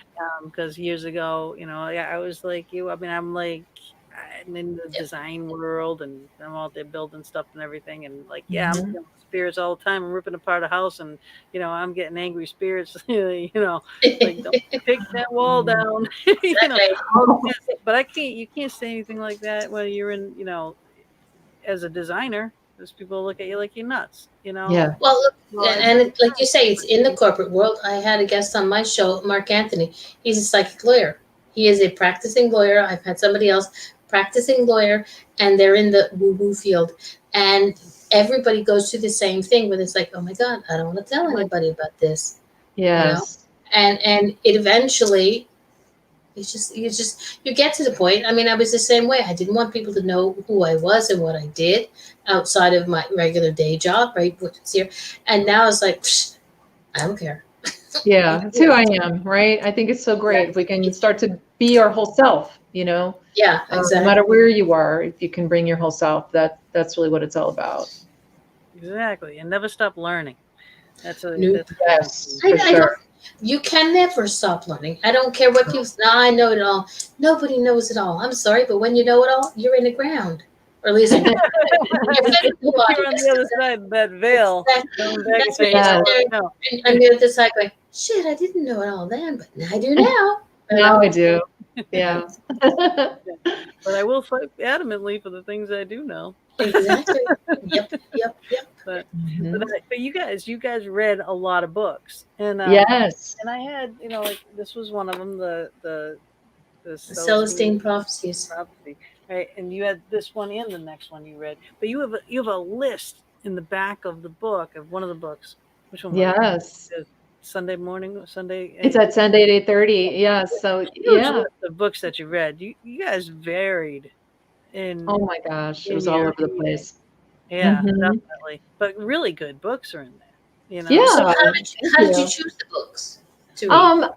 Well, we started out, we read mostly books related to work. We were industrial engineers, so we were reading, lean manufacturing and statistical process control and real fun stuff like that. And then Celestine Prophecy was one of the first books that we read that kind of deviated from that. And some of it is just stuff people recommend to us. As a friend of Darlene's had recommended that to her, and she said, "Would you be interested in reading it?" And I said, "Sure." And that's when we really learned about the whole concept of coincidences that are synchronicity, and that's been a theme, a fascinating theme for us throughout our lives since then, and continue to kind of collect those examples of synchronicity in our own lives is so much fun. But so a lot of it is the recommendations from people, and sometimes it's something's going on in our life and we want to read about it, so we're both on a fitness kick, so we're going to read diet books or exercise books, or sometimes it's just we're tired and we want to just read a novel, so it's something fun. We read the Bible from cover to cover. It took us 2 years. Yeah. That's insane. I can't understand. I wanted to do that. I actually started that one time and I got so lost. I was just I can't. Yeah. I can't do this. I had been given a Bible in the 4th or 5th grade. I was raised in the Presbyterian church, and I was given this Bible, and it had a plan in the front of it for how many chapters. If you wanted to read the Bible in a year, how many chapters should you read from the Old Testament, and how many chapters should you read from the New Testament every day or every week, whatever. And it was a lot. And we decided we weren't going to read. We decided to just start with the New Testament. We were just going to read that. So we followed that plan just for those chapters.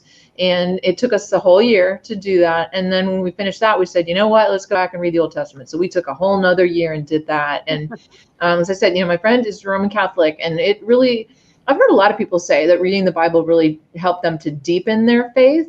And that did for her. I would say that it did for her. And for me, I was kind of the other way. I just became more skeptical. Like, this isn't for me. This isn't what I believe, you know? Yeah. But I think if you're going to be in a religion, then you should read the book. I'm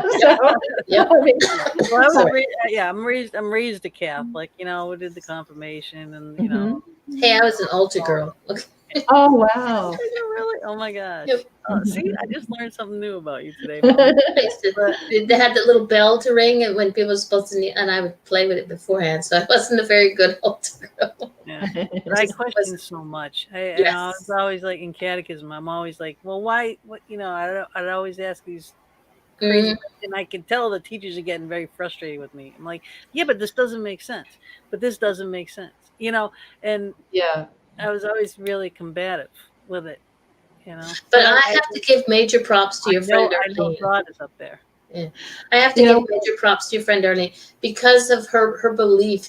She didn't stop like a lot of people who believe in Roman Catholic will be like pull away from their friends who don't, and she didn't. the connection with you guys still came. So, and that's why I'm sorry, but that's why I believe that you guys, this is not the first time you guys are together. But I think you're probably right. Yeah, because we've really been together through thick and thin, and yeah, I have to believe that is true as well. Yeah. There's that deep connection. That's why I was asking, what was the first thing? Don't poke me out. That's why I said, what was the first thing that made you? What was that first thing? That connection, because there's always just that, like you said, you guys just sort of fell into place. Yeah, we just felt, like I said, I met her at a party, but I'd heard her name. She was in my division, and she's such a good reputation. She's just a really, really good person and good at what she does. I mean, just amazingly good person. Okay, you're gonna have to tell her to come back and watch this show because darling, you rock. Yeah, she does rock, and she's just amazing, and I'm really grateful to call her my best friend because she's just a really great person and so smart and so good at what she does, and just has a really wonderful reputation in her industry and in her community. She's just great. So yeah, I'm very fortunate. I had heard of her before I met her, and then we just. And that's the thing. When we have lived past lives, when we have connections from past lives, you may not it may not happen the first time. Everything just sort of, until the timing is right, your circles will coincide in some way or another. And that's exactly what it is. Like you said, you heard her name before. You guys worked in the same company. You probably had a lot of other things that were connecting you, but you weren't doing it. You may have shopped at the same grocery store, but you went on Tuesday and she went on Thursday. There's a connection that some people don't sit there and realize. So very cool. The late 70s, early 80s. I didn't really work for a lot of people. I've been self-employed majority of my life, but I did work for this guy, Dave, at the picture place, and I went in there to do actually book work, and I ended up but they developed photos.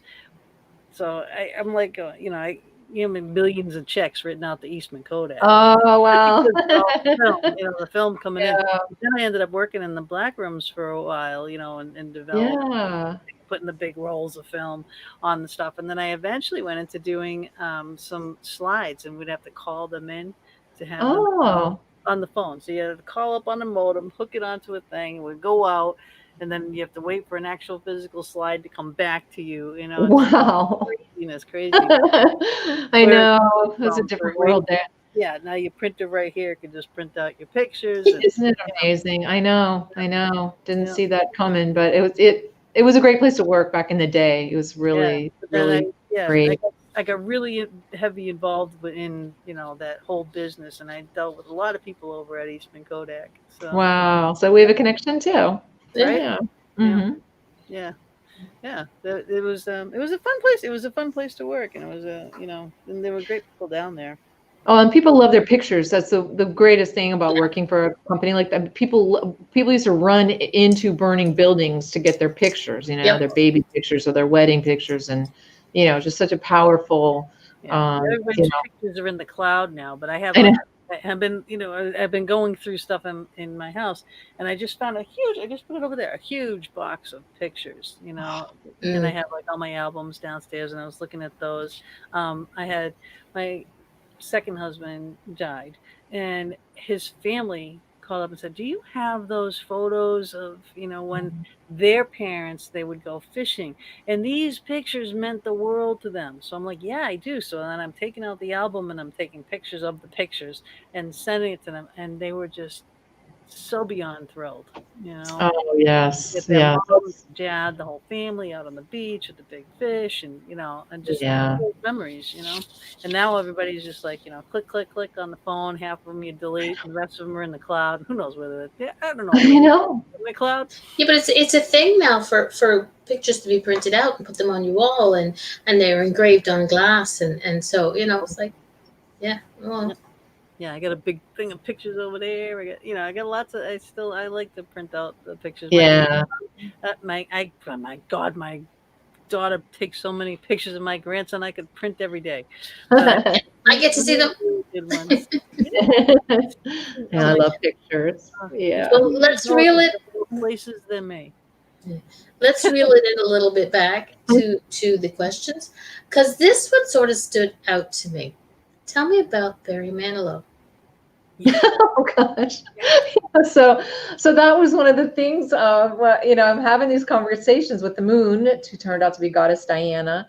And one night I'm out there. So I started to learn I didn't have to be awakened in the middle of the night to have these conversations, right? I could connect to her whenever I wanted to, but I didn't know that for a long time. I thought I would just wait to be called out in the middle of the night. So this one night I'm out there, and at this point, my now ex-husband had moved to South Carolina, and I was in North Carolina. It was a 4-hour drive. And so he was coming home every weekend, and Barry Manilow was coming into town that weekend, and I had wanted to go to the concert, and my now ex was like, oh, I'm not going to see Barry Manilow, so I was a little disappointed because I wanted to go, but I didn't feel like I could go by myself. That was not something I did. And, he was only home on the weekend, so I have to be with him. And that was kind of the backstory of that. But he had phoned my ex, not Barry Manilow. My ex had phoned me. Barry Manilow called, hello. My ex had phoned me from South Carolina and said, I'm not coming home this weekend. I have to work on a project. So I was going to be alone for the weekend, which is fine. So I'm out talking to the moon, and it was a Thursday night, and the concert was Friday night. I mean, I wasn't even thinking about the concert at this point at all, but I'm talking to Diana. And so I said, anything else you want to tell me before I go back in the house? And she said, yes, there may still be Barry Manilow tickets available. So I'm like, when a goddess tells you to go to a concert, it's like, wow. You can't not go. You can't not go, right? Yeah. So how do you refuse? So I ran back in the house, and I got on my laptop, and at first I just went on to Ticketmaster or whatever, and the tickets were pretty expensive, and I was like, I don't know, So I went on to StubHub, and I got a ticket for $50 in the 5th row on the floor, and it was fabulous. I went by myself. I had such a great time, and just hung out with the people that were sitting near me. There's this woman and her daughter, and we're singing along to all the songs, and we just had a great time. It was so much fun. So it was kind of like, a lesson of, you can do this by yourself. You don't have to. Wasn't one of your bosses there? Yeah. The CEO of the company I was working for was there. I right near the end of the concert, I heard my name being called, Becky. I went by Becky back then. Becky. And I turned around, and it was our CEO and his wife. And I ran over to him and I hugged him, which I wouldn't normally do. Right. Yeah, but this is outside of, So it was just a fun situation. Yeah. And you just said you were Becky then. How did you go from the transformation from Becky to Rebecca? Yeah. So all my life, my name is Rebecca. That says on my birth certificate, but all my life I was called Becky and went by that ever since I was a little girl. And, but it was starting through this journey, I started to just feel different. And, I ultimately got divorced, moved to California, moved across the country, got a different job, changed my whole life. And I wanted to honor that transformation with a different name. But I started to feel that yearning before I even moved away from North Carolina. And I went to a class, and we went around the circle, and they asked what everybody's name was. And I said, Becca. And I don't know what, it just came out of my mouth, right? I was like, why did I say that?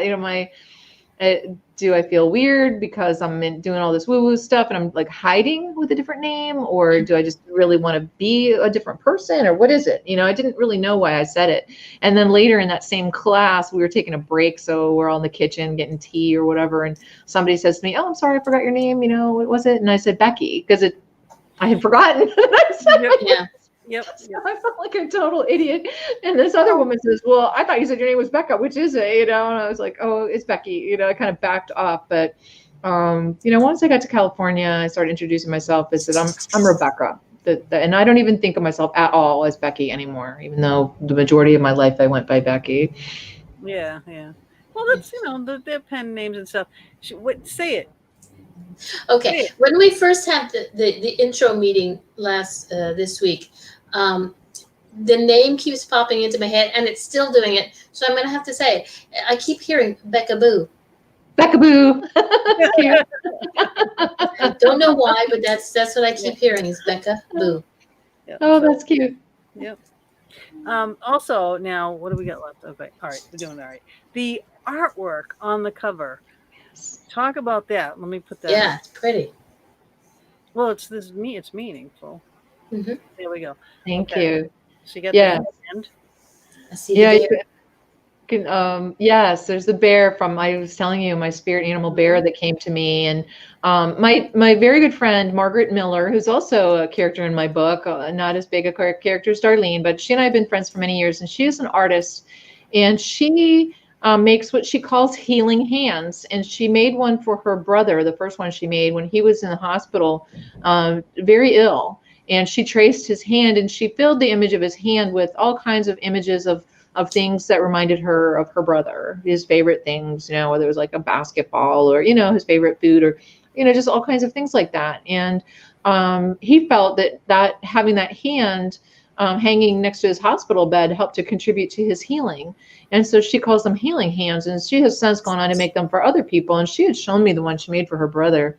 And it was gorgeous. And so when I started thinking about cover art for my book, I thought of her healing hands, and since I have the connection with Reiki, of course, the healing hands is a significant. It has a significant meaning to me. So she came. She lives in Baltimore. She came out to California to trace my hand because she wanted to get my energy. She wanted to physically do it herself. She, I mean, I could have traced my own hand or had somebody do it, but she wanted to do it herself. And she read the book, and then she just let images come to her that reminded her, whatever, from reading the book. So you see the bear and the cave behind the bear, and you see kind of on the middle finger, you see there's arrows. That's supposed to be the goddess Diana, and she made the moon her head. So it's got the head of the moon, but she's kind of got a quiver of arrows, and Cool. yeah. So just there's I'm always finding different things in there. I don't even know what else really in cool. there. Yeah, I But know just you could really just sit and study that. It's really neat. Yeah, because What after was her reading name the book, again? it makes more sense. her name is Margaret Miller. Yeah, that's really neat. It is really neat. I like that. And I think she has Instagram. It's Healing Hands Art, and I think she's also got And Margaret again, Miller. so this is the goddess Diana. And if you see the smaller pictures down below, see she's with the animals. Yes. She always has a bow and arrow, so she's Mm-hmm. associated with the hunt. She's associated with animals, mostly stags and dogs. I found one picture with a fox in it, but I didn't quite like it. Aww. But she's she's really interesting. If you really are interested in her, just go look it up. Even in Wikipedia has a lot of information there, and you can Yeah. go off into other venues from there too. Diana. Um, I have a connection to a fox as well. And when I do my shamanic journeying, you kind of you start in well, I do anyway. You start kind of in a clearing the foxes before are you. in that realm. They're the protector between. Yes, I have a fox as my protector that kind of walks around the circle while I'm there, and my body is there, and my mind or spirit is going off journeying somewhere else. Oh, look at that. That's on her Instagram. Awesome. That's great. Margaret, the book. Awesome. So yeah, so I have a fox that circles that circle and protects me and my guardians while I'm journeying. Yeah, that's the foxes. That's one of their main things that they do. Wow. For us, for me, a lot more for me. Mhm. But uh, you went into the cave. You did the meditation, and you went to the cave and you found your bear. Well, I went into the cave also, and I saw a little pinprick of light, and I started picking at it. And then there was my field. And then when I went out there, all the foxes were there, and there was a big mantle, like a altar like thing, and a being standing. I thought it was a guy standing there with long hair, with long robes and everything. And then slowly turned around and faced me, and I was just like off in this distance going, "Oh my God," because and I drew it. I saw this. Wow. It looked like Vincent from that show. It's almost like a lion is kind of a face, so it was but it was just a higher being. I knew it was a higher being, Yes. and there's all my foxes, in front of me, and then the field, and then I watched, and then when he turned back, and there was a huge book. He was reading this huge book, So I'm like going, I don't think I should talk to him right now, So I just Yeah. went back into my cave, But that it was like that was brought back up to me too, thinking about that when reading your book. Yes. So like all Yes. these little things, that you get. I love hearing about those experiences. That's so cool. I know. Yeah, it was neat. It was really neat. And then, but when you said that, I just had to show that. Yeah, I'm glad you did. That's very cool. My foxy shiny ball. Was I gonna go? There was a reason I was going with this. Oh, have you ever, in like your shamanic journeys and such, have you ever seen a different being? Whether it's like from the angel realm or the, or yeah. I frequently interact with Jesus, Oh, do you? and I don't want to offend anyone, but because I don't really consider myself a Christian in the traditional sense, but Jesus is a very powerful spirit guide and way shower. I believe Jesus was enlightened and is a way shower for all of us. He was a Reiki practitioner. He was, yes, laying on of Yes, hands. Yes, exactly. absolutely. Laying on of hands is discussed in the Bible.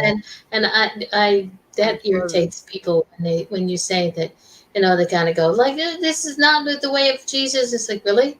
Did Jesus not lay his hands on people to heal them? And heal people, exactly. I know. Wow. I know.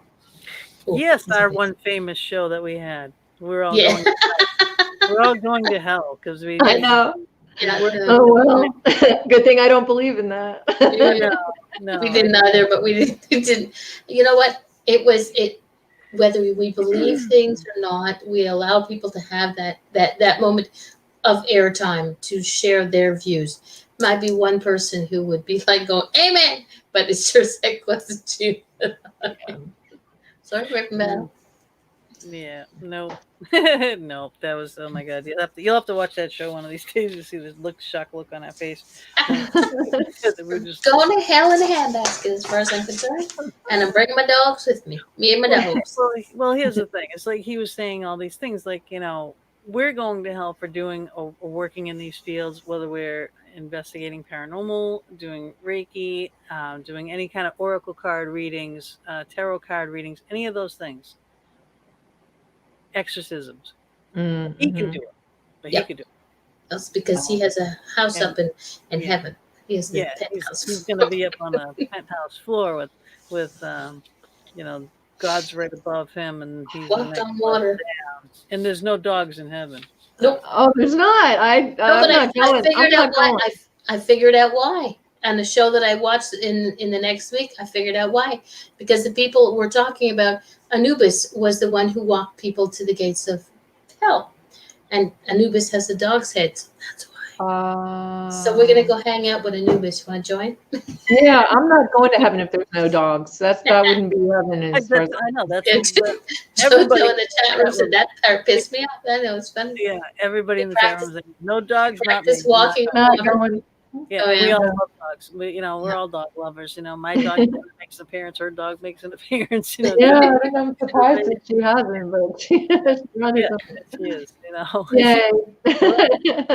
If our dogs aren't going, we're not going. Sorry. I keep saying I'm not going anywhere. I've been to both places, and neither one of them want me. So I'm here for everybody else's eternity. There you go. Yeah, some people so more much. with my darling. This is my There darling. you go. You have your darling. I have my darling. Dar, we should write a book. Yeah.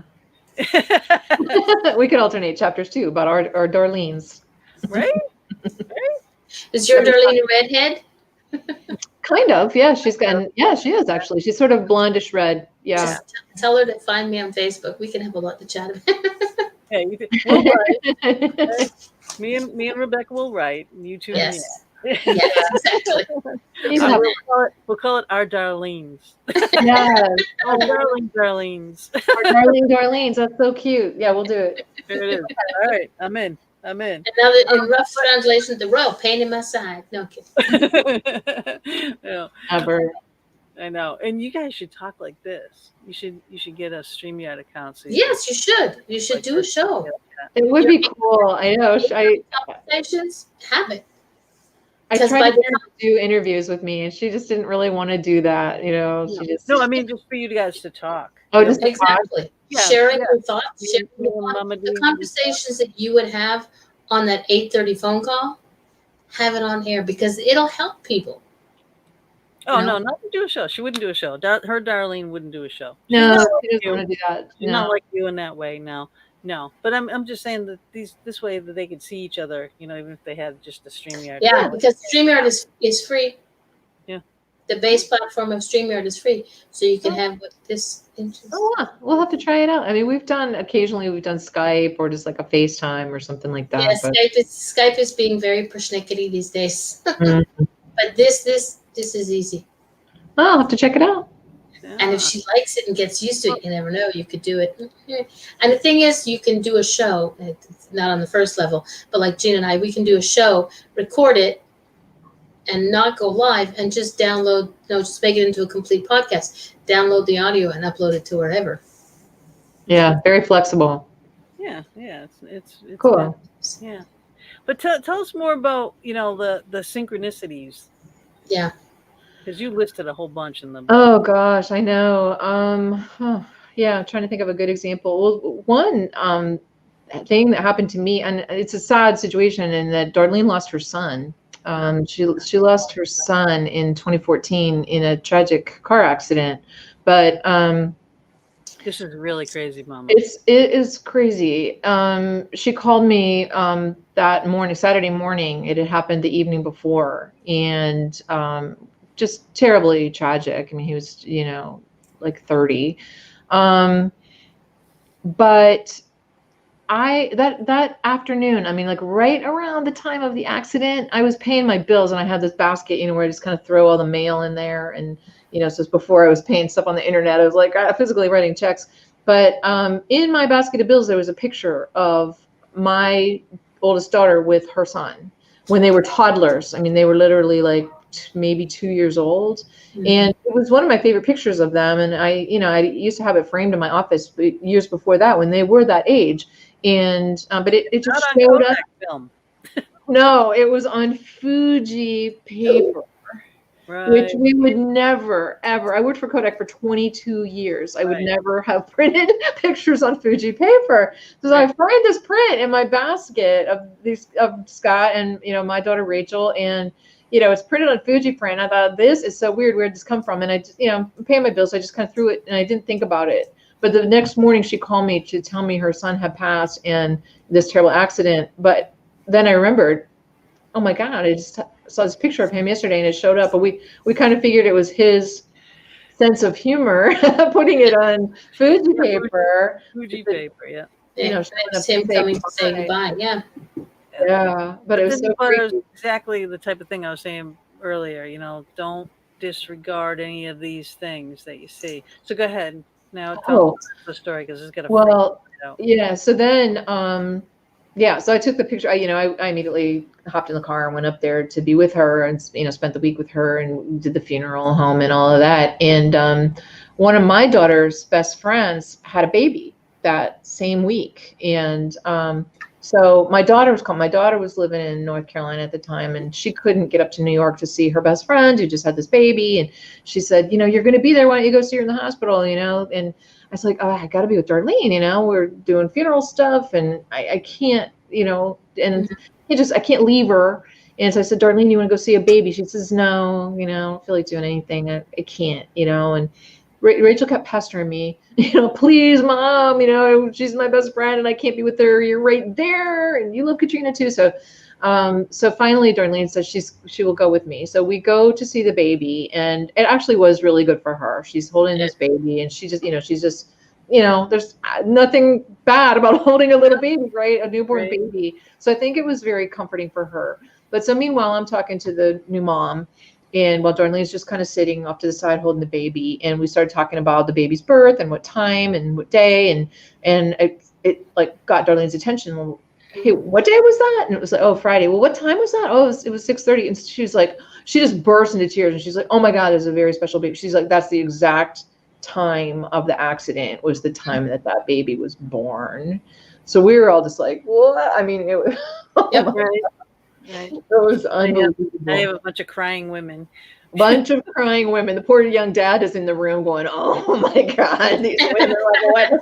Get me out of here, you know? Yeah, yeah, Poor yeah. guy. But they and always so- say that one yeah. roll passes, the next one comes in, you know. Yeah, right, exactly. You know, and Darlene then became friends with Katrina on Facebook so that she could kind of see pictures of the little girl growing up, you know, because she's very special to her. Because, yeah. I wonder if she'll have any of like, did he have any special like little quirk things that he did or anything that might, you know, show up? That would be so interesting to watch for that. Yeah, I know. Yeah. Trust me, Darlene will notice that. If she's watching that child grow, if she's watching that little girl, she'll see it. Notice. Yeah. Because it's not like you say, it's a synchronicity.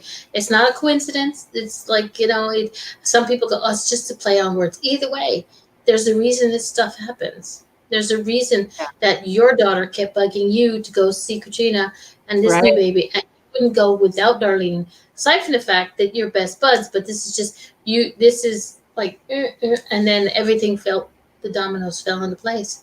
And yes, exactly. I know. It's just, you can't make this up. You just can't. I know. It's just, and it's just one after another, after another, after another, you know, things. Yeah. And I love that you compiled them like that because it does. Again, people just read it, you know. You're gonna get a lot out of it. You know, it's jam packed. It's a little read and it's jam packed with stuff, you know, and really relatable thought to things, you know. So many things. I've just been really blessed, and I just feel like I've really been divinely guided in my life. With I mean, it hasn't always been easy, you know, I've had not always good situations, but I just feel like I've got a lot of help and support in this world and in the spirit world, you know. When we had our first initial meeting on here and stuff, and I told you who I thought, if this was ever turned into a movie, Cameron Diaz should play her role, because like Cameron is that quirky, running around, you know, person, and it's like I see her, you know, with the hair and everything. I just see her in you so much, or you and her, you know, whatever. And it's just like, wow, I could just so see her doing that because you were running and you were marathon. Well, maybe she'll see this. And right, we're gonna hashtag Cameron Diaz. Right, a great role for you to play, you know. Hashtag Cameron Diaz. Read these books. Hello. I'm gonna ask you for your permission. When I did my show just recently, the gentleman who the book that I read, I asked his permission if I could just post a couple of chapters, something, a teaser that would get people to read the book. Is that okay with you? Once I'm starting to read, something will pop out of me, and I'll either link it to this or you'll be tagged in it for sure. I'll post it on my Facebook wall, and it'll be something, you know. Yeah, okay, cool. Thank you. I like that. That's a great idea. Yeah, I think that's a great idea. Yeah, let me know what you pick, and yeah, super. I got some ideas to throw at you, but we'll see what motivates you. If you know, if you have, when I've chosen my paragraphs, I'll message you and you give me yours. We'll put them up. They don't have to match. They don't have to be. God forbid they were the exact same thing. That would be No, there would be synchronicity. Yeah, I will pick one book and you will pick the other book. Okay. Oh, good idea. Okay. So we'll decide. I'll decide. I'll read my books and I will decide which one I want to choose, and then I'll say, okay, go find something in. Well, you know how it's going to be. Is I'm going to be in Rebecca Rising, and you're going to be in Sunday at 8:30. Okay, perfect. Because considering Sunday is my show, so we'll do Sunday. I'll do Sunday. You do Rebecca Rising. There we go. We'll tag you in it. You'd be like, what is going on now? Yeah. All right, what do we got left? Oh gosh, we're already down to 4 minutes. Okay. Yeah. Okay. Wow. All right. What would be the final thoughts that you would want to leave everybody with?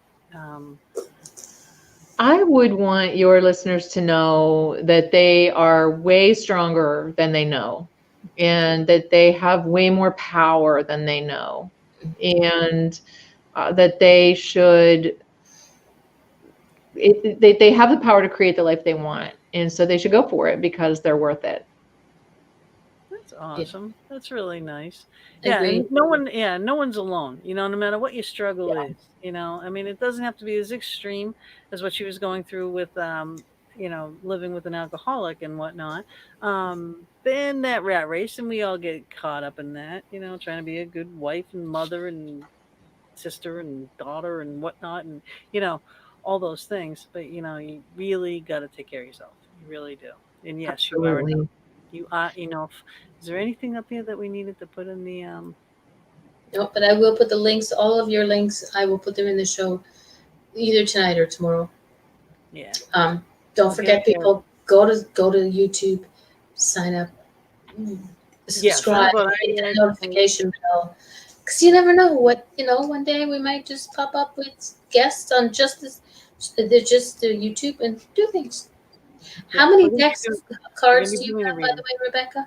How many decks of cards do I have? Oh, I probably have like 20 between Oracle cards and tarot cards. I've got 4 or 5 tarot decks, and I've got probably, probably a dozen Oracle cards of different kinds, animals and goddess cards and angel cards. And, I love my cards. You never know what happens.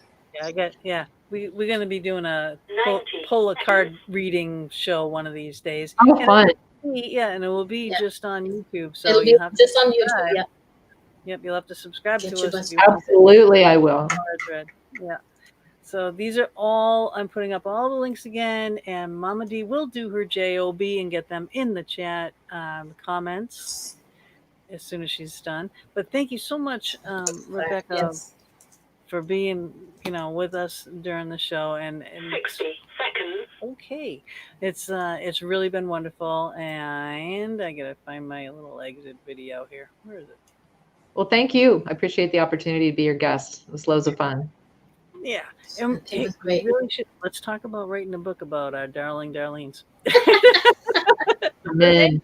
Well, hang with us for a minute. I'm gonna play the exit video. Thank you all for being with us. Please share the show. Please show your love to Rebecca. We appreciate it. She appreciates it, and absolutely, we love you. We'll see you next week. We hope. We'll be here.